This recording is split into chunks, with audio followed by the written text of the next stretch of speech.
चलिए, तो आज हम लोग क्या पढ़ने वाले हैं? Organic chemistry. तो आज हम लोग ऑर्गेनिक केमिस्ट्री की शुरुआत करेंगे। और organic chemistry is deals with the organic chemistry deals with the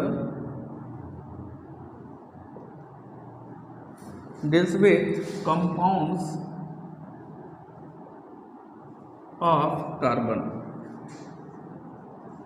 deals with compound of carbon। ठीक है ना। ऑर्गेनिक केमिस्ट्री कार्बन से बने हुए कंपाउंड को क्या करता है? डील करता है। ठीक है ना। और एज यू नो कार्बन, ठीक है, जिसका एटॉमिक नंबर क्या है? 6। और यकीन जानिए ये कमाल का नॉन मेटल है। क्या है? कमाल का नॉन मेटल। ठीक है ना। छोटा सा ये एलिमेंट जिसका एटॉमिक नंबर 6 और वैलेंसी कितनी होती है? 4। इसकी वैलेंसी कितनी होती है? 4। कमाल का नॉन मेटल है ये। यूं कह लीजिए कि जीवन का आधार है ये। हमारे आपके पूरे लाइफ का कोई ऐसा पहलू नहीं, कोई ऐसा फील्ड नहीं जिसमें कार्बन अपनी प्रेजेंस न रखता हो, जिसमें कार्बन अपनी प्रेजेंस न रखता हो। या यूं कह लीजिए इस धरती पे यदि जीवन का आधार है पानी और हवा को छोड़ दे तो उसमें जो सबसे इंपॉर्टेंट है दैट इज द कार्बन। ठीक है। देखिए कार्बन जो है that is the part of DNA and RNA. DNA and RNA, part of DNA and RNA. जो कार्बन है वो डीएनए और आरएनए में क्या करता है? अपनी प्रेजेंस रखता है। साथ ही साथ this is the part of और फूड। बेसिकली जो हमारा फूड होता है कार्बोहाइड्रेट,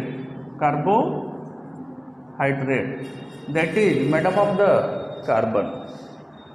जो कार्बन है कार्बोहाइड्रेट बनाने में उसका सबसे बड़ा क्या है? रोल है। प्रोटीन में भी क्या करता है? कार्बन अपनी प्रेजेंस रखता है। और प्रोटीन के अलावा स्टार्च। और हमारा मेन फूड प्रोडक्ट यही 3 आइटम है। तो कार्बन इसमें क्या अपनी प्रेजेंस रखता है। इसके अलावा देख लीजिए फ्यूल्स। फ्यूल्स में जितने भी पेट्रोलियम प्रोडक्ट होते हैं, फ्यूल्स में क्या होते हैं? Petroleum product. अब पेट्रोलियम प्रोडक्ट में पेट्रोल, डीजल, हमारे आपके घर में यूज होने वाला एलपीजी, सीएनजी, गाड़ियों में यूज होने वाला, they all are made up of the carbon. वो सब के सब किससे बने होते हैं? कार्बन से बने होते हैं। ठीक है ना। मतलब कि फ्यूल्स भी क्या करता है? फ्यूल्स में भी कार्बन अपनी प्रेजेंस रखता है। इसके अलावा अगर बात करें, ठीक है,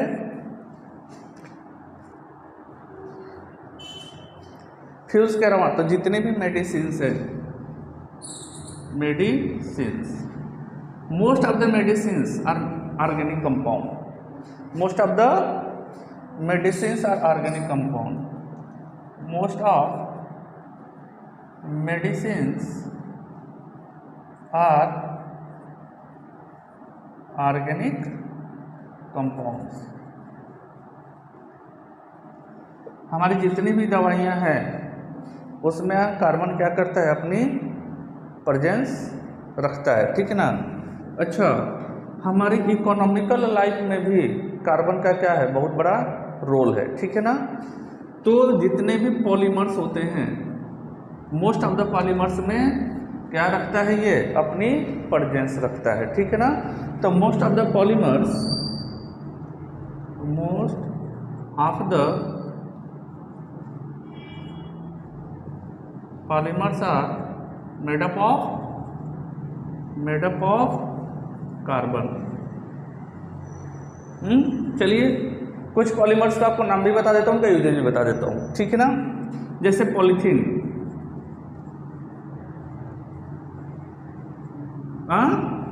पॉलीथीन किसका बना होता है? कार्बन और हाइड्रोजन का, ठीक है। उसके अलावा टेफ्लॉन, नाम सुना है कभी टेफ्लॉन का? हाँ, टेफ्लॉन जो होता है इससे नॉन स्टिकी मटेरियल्स बनते हैं। Non sticky fry pan, non sticky bag, non sticky car, तमाम तरह की क्या होती हैं जो चीज़ें नॉन स्टिकी होती हैं उस पर टेफ्लॉन का क्या चढ़ा होता है? लेयर चढ़ा होता है, ठीक है ना।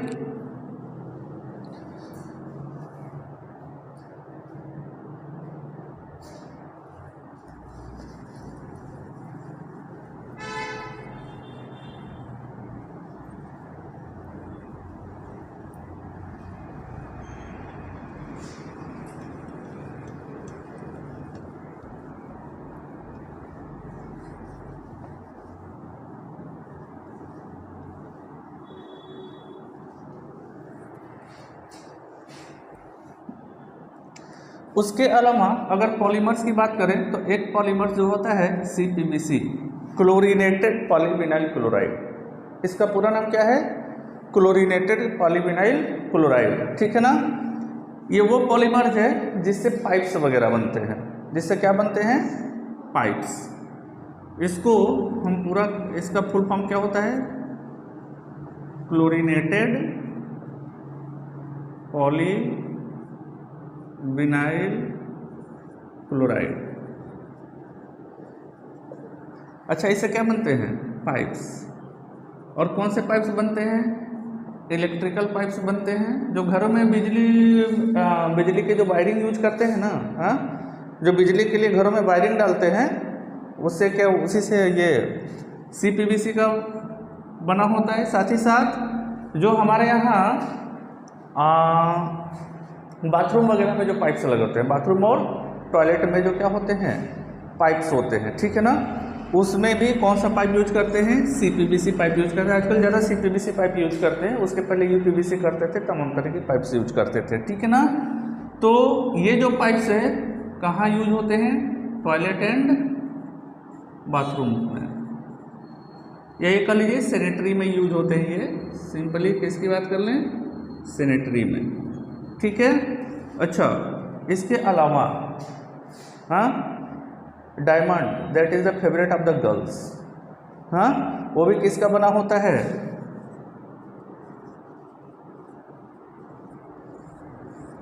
Made up of the carbon.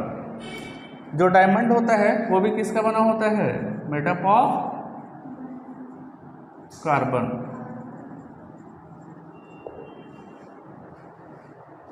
ठीक।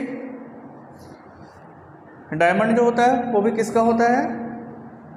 कार्बन का होता है, ठीक है ना। तो जनरली आपको एक बात पता चल गई होगी कि कार्बन का हमारी डेली की लाइफ में कितना इंपॉर्टेंस है, ठीक है ना। ये हमारी लाइफ की बेस से लेकर के हमारे खाने पीने का जो आइटम होता है, ठीक है, तमाम तरह के जो पॉलीमर्स होते हैं, तमाम तरह के जो हम लोग रोज़ के सामान जो हम लोग यूज करते हैं, जैसे कपड़े, ठीक है ना। जो हमारे कपड़े होते हैं वो भी किसके बने होते हैं? कार्बन के बने होते हैं, ठीक है, बेसिकली। और जितने भी प्लास्टिक आइटम्स होते हैं, ठीक है ना, लकड़ी जो होते हैं, हमारे जो फूड मटेरियल्स होते हैं, सबके सब किसके बने होते हैं? कार्बन के बने होते हैं, ठीक है। तो कार्बन देखने में छोटा है, छोटा पैकेट बड़ा धमाका है ये, ठीक है। कार्बन की ज़बरदस्त बात ये है, ठीक। अब क्वेश्चन इज दैट कि कार्बन इतने ह्यूज अमाउंट में कंपाउंड क्यों बनाता है, ठीक है ना।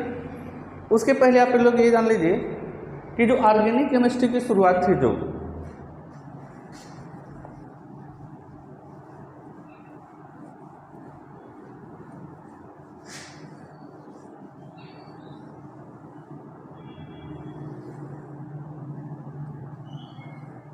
देखिए बिफोर 1828 ये कंसीडर किया जाता था कि जितने भी ऑर्गेनिक कंपाउंड है या जितने भी क्या हैं ऑर्गेनिक प्रोडक्ट हैं, that is due to vital forces, that is due to vital forces. अब देखो वाइटल फोर्सेस क्या होता है। बेसिकली 1828 के पहले ये कंसिडर किया जाता था कि जितने भी क्या हैं ऑर्गेनिक कंपाउंड है इस धरती पर, उसको बनाने की कैपेसिटी या बनाने की एबिलिटी केवल और केवल किसके पास होती है? लिविंग थिंग्स के पास होती है, लिविंग ऑर्गेनिजम्स के पास होती है।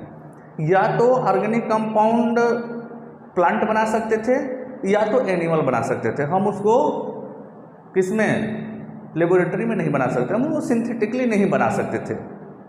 ठीक, ये एक मान्यता थी हाँ किसके?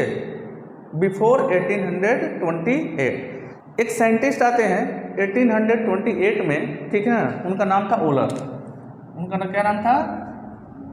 ओलर। 1828 इन्होंने लैब के अंदर एक कंपाउंड बनाया from the ammonium cyanate, from the ammonium साइनेट।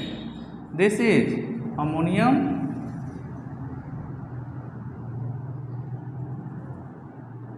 साइनेट। ठीक है, इसको उन्होंने क्या किया? हीट कर दिया, तो जो प्रोडक्ट बना that is the urea, that is the urea. अच्छा, अगर यूरिया की बात करें तो urea is the excretory product of living animals, excretory product,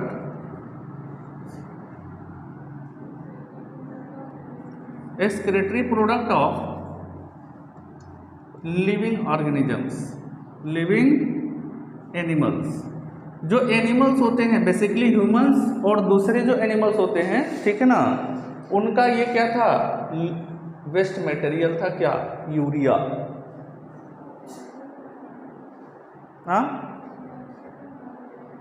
हाँ, लिविंग ऑर्गेनिज्म, लिविंग एनिमल्स कह सकते हैं, एक्सक्रेटरी प्रोडक्ट ऑफ, चलो ऑर्गेनिज्म ही कर लेते हैं, organisms, that is the excretory product. ठीक है ना, बेसिकली उनके वेस्ट में क्या बनता है? यूरिया। अच्छा, जब एक कंपाउंड बना लिया गया किसके अंदर? लैब के अंदर, ठीक है ना, इन सीटू जब एक प्रोडक्ट बनाया गया तो उसके बाद ऑर्गेनिक कंपाउंड के प्रोडक्ट की बनने का पूरा का पूरा क्या चल निकला? सिलसिला चल निकला। और कुछ ही सालों के अंदर इतने ह्यूज अमाउंट में ऑर्गेनिक प्रोडक्ट बना लिए गए कि एक तरफ जितने भी एलिमेंट हैं उनके प्रोडक्ट और दूसरे तरफ कार्बन के प्रोडक्ट, तो नंबर ऑफ कार्बन प्रोडक्ट कहीं ज़्यादा है सारे एलिमेंट्स के कंपाउंड को मिला करके भी। मतलब कि पीरियोडिक टेबल में जितने भी एलिमेंट हैं सबके कंपाउंड को आप मिला करके भी कार्बन के अकेले क्या कंपाउंड के इक्वल नहीं है। इतने ह्यूज अमाउंट में क्या बनाता है? ये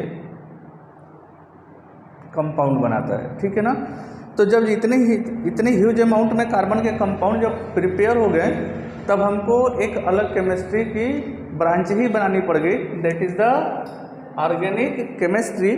और ये जो ऑर्गेनिक केमिस्ट्री है ये केवल डील करता है उन कंपाउंड के साथ जो किसके बने हुए हैं? कार्बन के बने हुए हैं। Is that clear? बोलो, समझ में आती है? गुड। अब एक रीजन देख लीजिए कि कार्बन इतने ह्यूज अमाउंट में प्रोडक्ट क्यों बनाता है। ठीक, क्या रीजन है कि कार्बन इतने ज़्यादा अमाउंट में प्रोडक्ट बनाता है, बाकी नहीं बनाते? ठीक है ना, तो कार्बन की एक अपनी खास प्रॉपर्टी है, carbon are able to form, carbon is able to form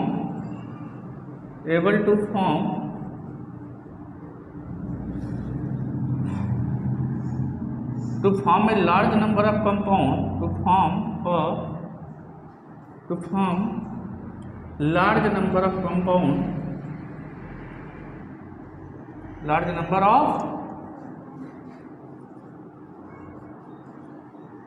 compound due to catenation। अच्छा, कार्बन की एक बहुत बेहतरीन प्रॉपर्टी है, बेहतरीन क्वालिटी है कैटिनेशन की। ठीक है ना, catenation means self linking capacity, self linking capacity. Carbon खुद के एटम के साथ कॉन्टिन्यूसली क्या कर सकता है, बॉन्डिंग कर सकता है और बहुत बड़ी चेन बना सकता है, ठीक है ना। जैसे एक कार्बन है, ठीक है ना, कार्बन क्या होता है, टेट्रावैलेंट होता है। अभी हमने आपको बताया कार्बन की वैलेंसी कितनी होती है, 4 होती है। तो यह 4 बॉन्ड किसके साथ बना सकता है, कार्बन के साथ बना सकता है। फिर अगला वाला कार्बन फिर कार्बन के साथ बॉन्ड बनाएगा, फिर ये कार्बन, मतलब कि कार्बन एक दूसरे से जुड़ करके बॉन्डिंग कर करके बहुत बड़ी क्या बना सकते हैं, चेन बना सकते हैं।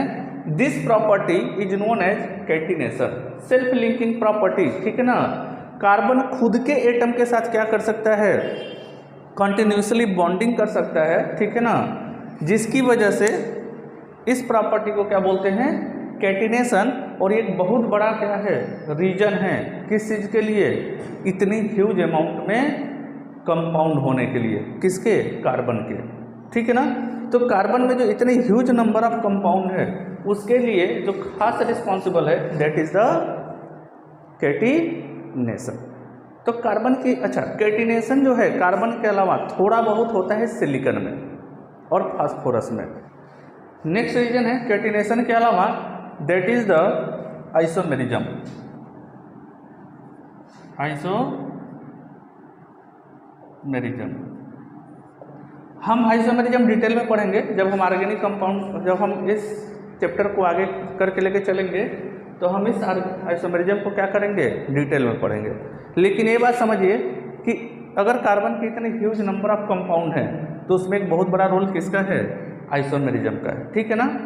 बाकी 1-2 प्रॉपर्टी और है कार्बन की जिसकी वजह से क्या, हाँ, इतने ह्यूज नंबर में क्या बनाता है, कंपाउंड बनाता है, ठीक है।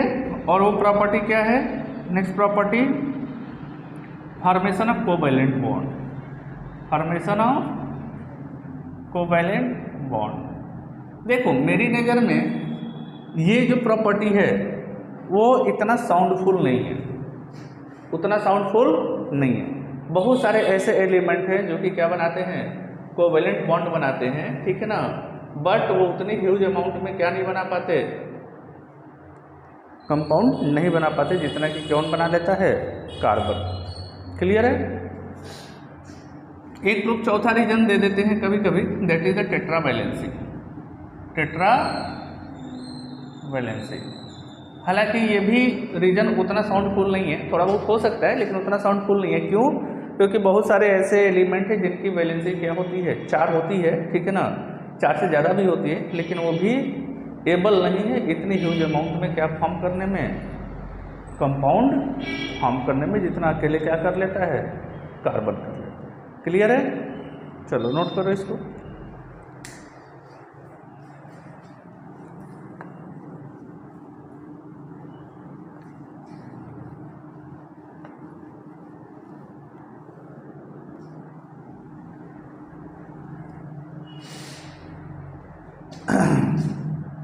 चलिए, classification of organic compound,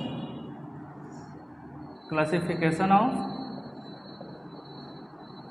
organic compound.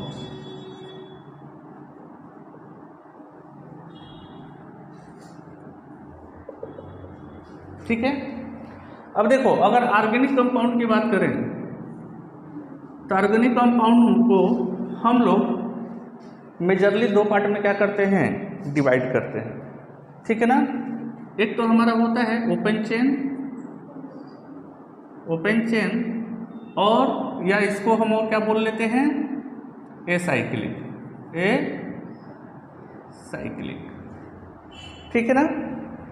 दूसरा हमारे पास होता है क्लोज्ड चेन, या इसी को क्या बोल लेते हैं, साइक्लिक,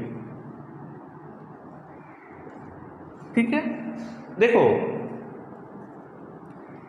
ओपन चेन या एसाइक्लिक कंपाउंड किसको बोलते हैं, जिसका कि स्टार्ट और एंड पॉइंट हमको क्या हो, पता हो। जिसका कि स्टार्ट और एंड पॉइंट क्या हो पता हो, उसको एसाइक्लिक बोल लेते हैं, ठीक है ना। तो इसका start end end point are known. देखो जैसे CH3 CH2 CH3 हमको पता है यहाँ से चालू हो रहा है यहाँ पे ख़त्म हो जा रहा है, या यहाँ से चालू हो रहा है यहाँ पे ख़त्म हो जा रहा है, ठीक है ना, ठीक है ना। इसका इनिशिएटिंग पॉइंट और फाइनल पॉइंट क्लोज पॉइंट हमको इसका पता ही ना हो, एंड पॉइंट पता ही ना हो, ठीक है ना। तो no starting and closing point. जैसे देख लो ये हमारे पास एक कंपाउंड है, ठीक है ना, हाँ, इसको क्या बोलते हैं, साइक्लोप्रोपेन। इसको क्या बोलेंगे, साइक्लोप्रोपेन। अच्छा, इसमें हमको पता ही नहीं चल रहा है कि ये कंपाउंड कहाँ से शुरू हुआ कहाँ पे ख़त्म हो गया, ठीक है ना। यहाँ से भी शुरू हो सकता है, यहाँ से भी हो सकता है, यहाँ से भी हो सकता है, ठीक है ना। तो ऐसे, ठीक है ना, कंपाउंड जिसका कि हमको एंड पॉइंट और स्टार्टिंग पॉइंट न पता हो उसको क्या बोलते हैं, क्लोज चेन। अब देखो ये जो क्लोज चेन है ये फर्दर आगे चल के दो पार्ट में डिवाइड होता है, ठीक है ना।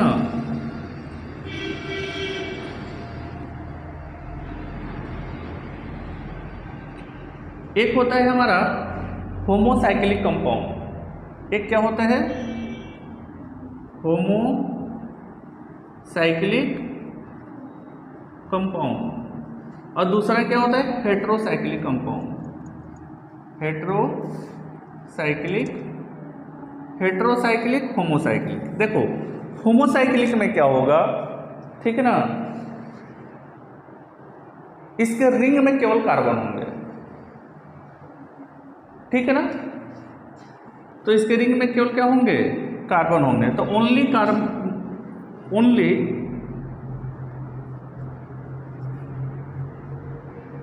Carbon atom occur in ring, cyclic ring कह लीजिए, साइक्लिक रिंग। इसके रिंग में केवल क्या होंगे, कार्बन के एटम। इसमें क्या होंगे, कार्बन तो होंगे ही होंगे, कार्बन के अलावा भी कोई दूसरा एटम ऑक्यूपाई हो सकता है, ठीक है ना। तो इसमें क्या होगा कि another atom other than carbon, ऊपर लिख दे क्या, चलिए इसको नोट कर लीजिए पहले।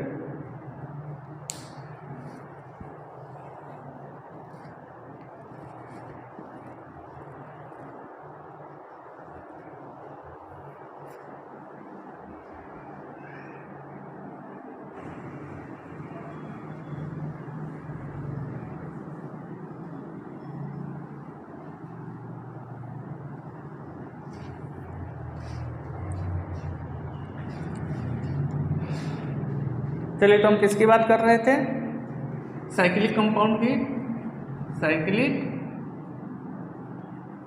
की, ठीक है। और साइक्लिक कंपाउंड में हमने अभी आपको बताया क्या कि इसमें दो तरह के क्या होते हैं, कंपाउंड होते हैं। एक जो होता है होमोसाइक्लिक, इसके चेन में केवल, इसके रिंग में केवल कौन सा एटम होंगे, कार्बन के एटम होंगे। और हेट्रोसाइक्लिक,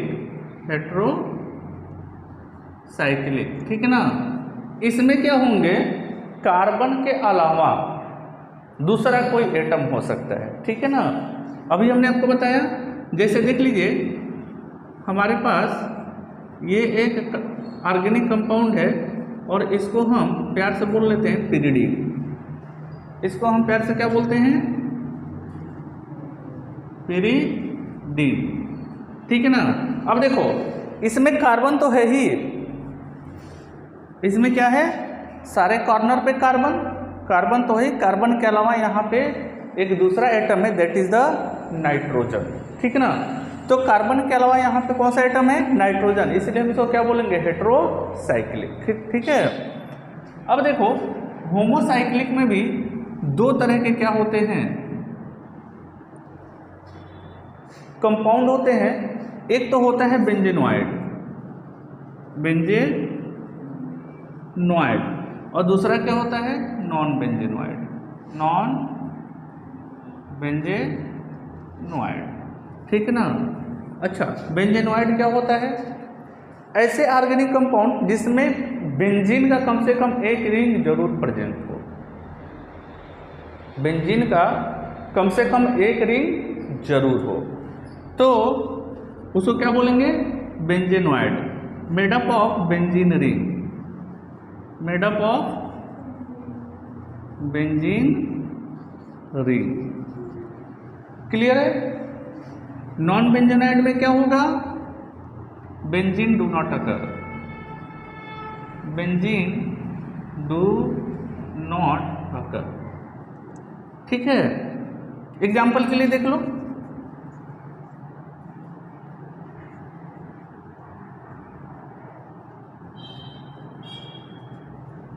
बेंजीन पे NH2 लग गया, इसको क्या बोलते हैं, एनिलीन, और एक किस तरह का कंपाउंड हो गया, बेंजेनॉइड, ठीक है ना। बट नॉन बेंजेनॉइड में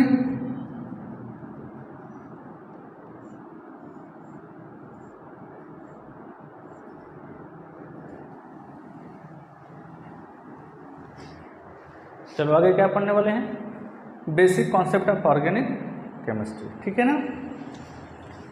basic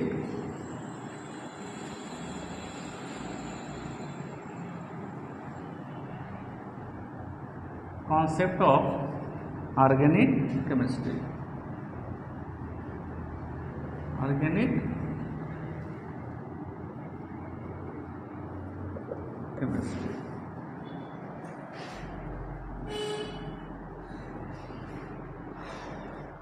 basic concept of organic chemistry. देखिए, अगर आप ये चाहते हो कि ऑर्गेनिक केमिस्ट्री आपका बहुत स्ट्रांग हो जाए, ठीक, तो कि यह अकेला ऐसा टॉपिक है जिसका आपका तैयार होना क्या है, मस्ट है।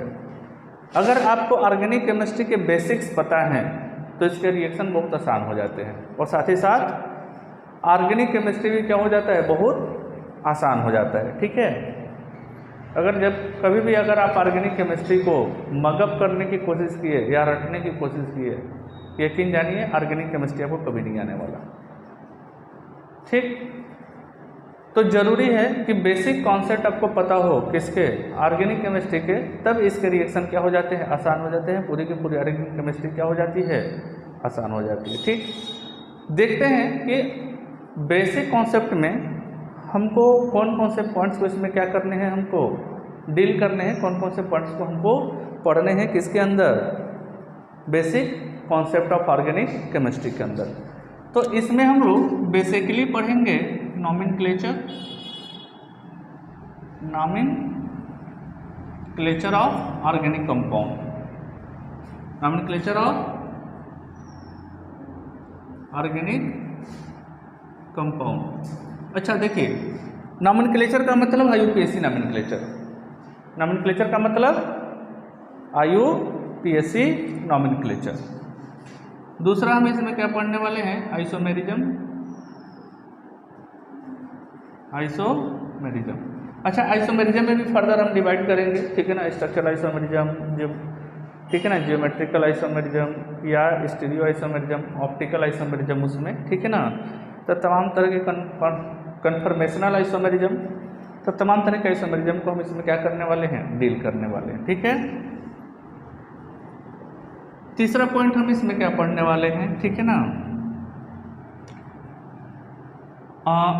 Reaction intermediate, reaction intermediate.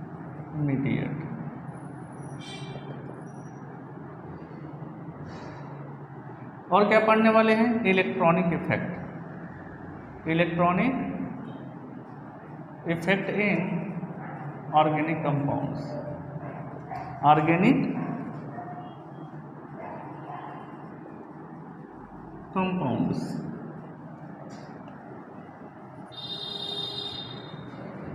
और इसके अंदर हम लोग क्या पढ़ने वाले हैं, रिएक्शन मैकेनिज्म, रिएक्शन मैकेनिज्म, और एक पॉइंट इसमें और हम पढ़ने वाले हैं, that is the qualitative and quantitative analysis of organic compound. तो क्वालिटेटिव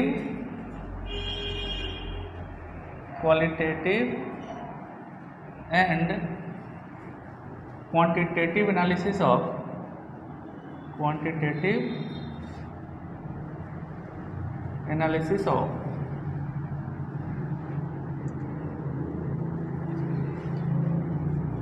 ऑर्गेनिक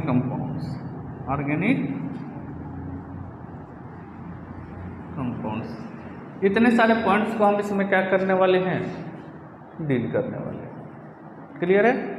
तो आज हम शुरुआत ही करेंगे कहाँ से, नॉमेनक्लेचर ऑफ ऑर्गेनिक कंपाउंड। अच्छा देखो, ये वाला जो पॉइंट है,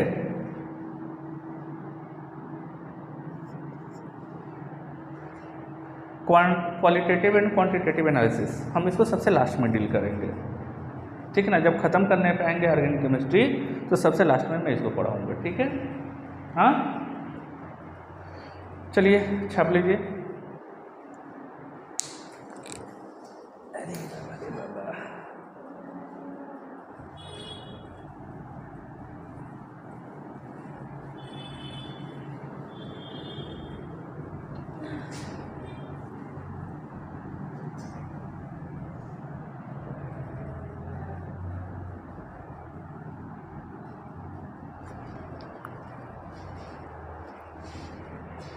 चलिए तो नेक्स्ट टॉपिक हम लोग क्या पढ़ने वाले हैं, nomenclature of organic compound. Clear है?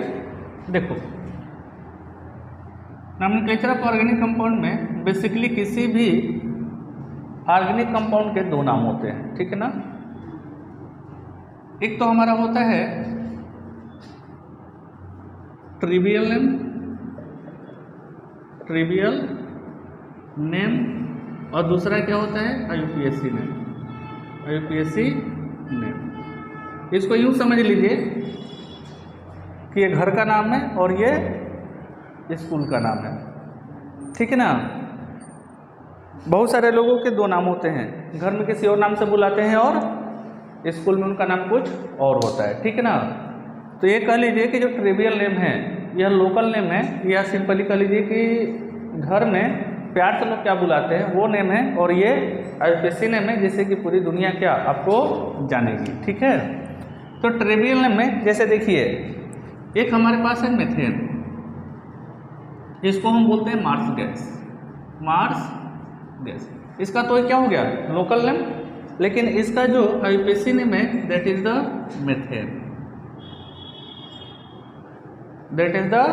मेथेन, ठीक है ना। बोलो, तो हमको ट्राइवियल नेम से कोई लेना देना नहीं है, हमको पढ़ना क्या है, IUPAC नेम। देखिए, एक संस्था काम करती है केमिस्ट्री के फील्ड में, the name is international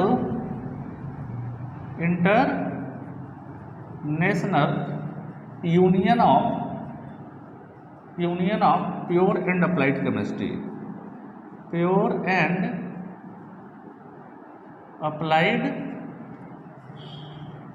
chemistry, और यह क्या करती है, ऑर्गेनिक कंपाउंड के नॉमेनक्लेचर को लेकर के टाइम पे क्या करती रहती है, नियम कानून बनाती रहती है, ठीक है। जिसकी वजह से हम इसको क्या बोलते हैं, IUPAC नेम या फिर IUPAC नॉमेनक्लेचर, ठीक है ना। पूरी दुनिया को इसको फॉलो करना पड़ता है, या समझ लीजिए कि केमिस्ट्री के फील्ड का दादा है ये, जो इसने नियम बना दिया वो पूरी दुनिया के लिए हो गया, ठीक।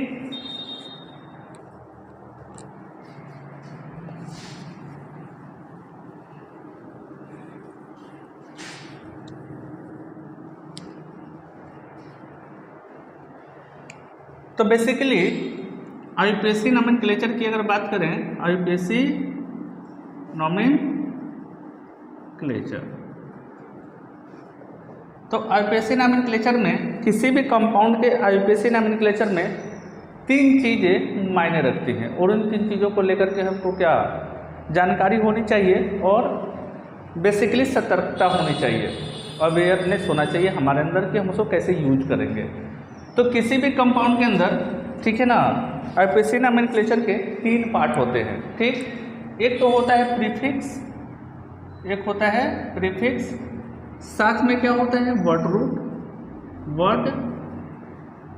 रूट, और उसके बाद क्या होता है सफिक्स। अगर ये 3 चीज़ों के बारे में आपकी नॉलेज है, अच्छी नॉलेज है, तो आपका नोमेनक्लेचर कभी गलत नहीं होगा, आप कभी फंसेंगे नहीं, ठीक है ना। बोलिए, देखो सबसे पहले देख लेते हैं कि वर्ड रूट क्या होता है। वर्ड रूट, ठीक, तो हम यहाँ पे लिखते हैं नंबर ऑफ कार्बन। जो वर्ड रूट है यह बताता है कि किसी भी ऑर्गेनिक कंपाउंड के जो पेरेंट चेन में या मेन चेन में नंबर ऑफ कार्बन एटम कितने हैं, ठीक है ना, वही हमारा क्या कहलाता है, वर्ड रूट कहलाता है, ठीक है ना। हम पूरे ऑर्गेनिक कंपाउंड की बात नहीं कर रहे, किसी भी ऑर्गेनिक कंपाउंड के पेरेंट चेन में जितने भी नंबर ऑफ कार्बन एटम होते हैं हम उसको क्या बोल लेते हैं, वर्ड रूट। तो देखो एक तरफ लिखेंगे हम नंबर ऑफ कार्बन एटम, और दूसरी तरफ क्या लिखेंगे, वर्ड रूट। अगर नंबर ऑफ कार्बन 1 है तो इसको क्या लिखेंगे, मेथ, नंबर ऑफ कार्बन 2 है तो एथ, नंबर ऑफ कार्बन 3 है तो प्रोप, नंबर ऑफ कार्बन 4 है तो ब्यूट, नंबर ऑफ कार्बन 5 है तो पेंट, नंबर ऑफ कार्बन 6 है तो हेक्स, नंबर ऑफ कार्बन 7 है तो हेप्ट, नंबर ऑफ कार्बन 8 है तो ऑक्ट, और नंबर ऑफ कार्बन 9 है तो नन, नंबर ऑफ कार्बन 10 है तो डेक, नंबर ऑफ कार्बन 11 है तो अनडेक, नंबर ऑफ कार्बन 12 है तो डो डेक, है ना। ट्राइडेक, क्वाडेक, इसी तरह से क्या होता रहेगा, बढ़ता रहेगा। मैक्सिमम पूछे जाने की जो आपकी लिमिट है 8 9 10 तक है, इससे ऊपर नहीं जाता है। क्लियर है।